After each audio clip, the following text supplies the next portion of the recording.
Hello everyone, আসসালামু আলাইকুম। সবাই কেমন আছেন? আশা করছি সবাই আল্লাহর রহমতে ভালো আছেন। আমিও ভালো আছি। তবে গরমে মানুষের জীবন অতিষ্ঠিত হয়ে গিয়েছে। নাগরিক জীবন আরও বেশি কষ্ট। এত গরম, নগর জীবনে গাছপালা খুবই কম থাকে। আমি ধানমন্ডি 27 নাম্বার দিয়ে যাচ্ছিলাম দুপুরবেলায়। প্রখর রোদ, এত রোদ আর শরীর একদম ঘেমে টুপুর টুপুর করে পানি পড়ছিল। দেখুন যে রোদের জন্য রাস্তাগুলো কেমন মনে হচ্ছে যে মানে ঝকঝক করছে। আসলে এই রোদে হেঁটেও যাওয়া যায় না, রিক্সাও যাওয়া যায় না, খুবই কষ্ট হয়। তাই আপনারা গরমে সাবধানতা অবলম্বন করবেন। বেশি প্রয়োজন না হলে বাহিরে যাবেন না। বেশি বেশি করে পানি পান করবেন এবং ঠান্ডা জায়গায় থাকার চেষ্টা করবেন গাছের নিচে।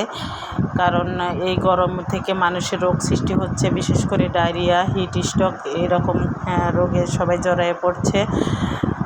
তাই সবাইকে বলবো আপনারা সাবধানতা অবলম্বন করবেন। আর দেশ বিদেশ থেকে যে আমার ভিডিওটি দেখছেন পারলে শেয়ার করে দিবেন এবং আমার ভিডিও যারা প্রতিনিয়ত দেখেন তারা গঠনমূলক কমেন্ট করবেন এবং আমার পাশে থাকবেন।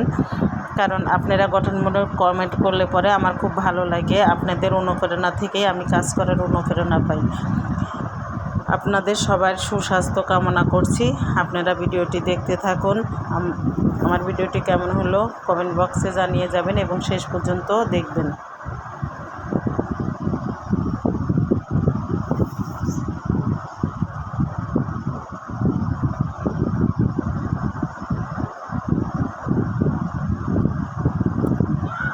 দুপুরে ধানমন্ডির 27 নম্বরের রাস্তাটা বেশ ফাঁকা ছিল, কারণ গরমের কারণে তেমন কোনো লোকজন মনে হয় বেরিয়ে হতে পারেনি।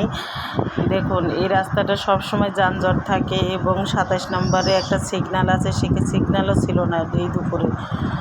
কী যে অবস্থা! আল্লাহ পাক কবে যে বৃষ্টি দিবে আল্লাহই ভালো জানে। আল্লাহ চাহে তো যে কোনো মুহূর্তে আমাদেরকে শান্ত করে দিতে পারে।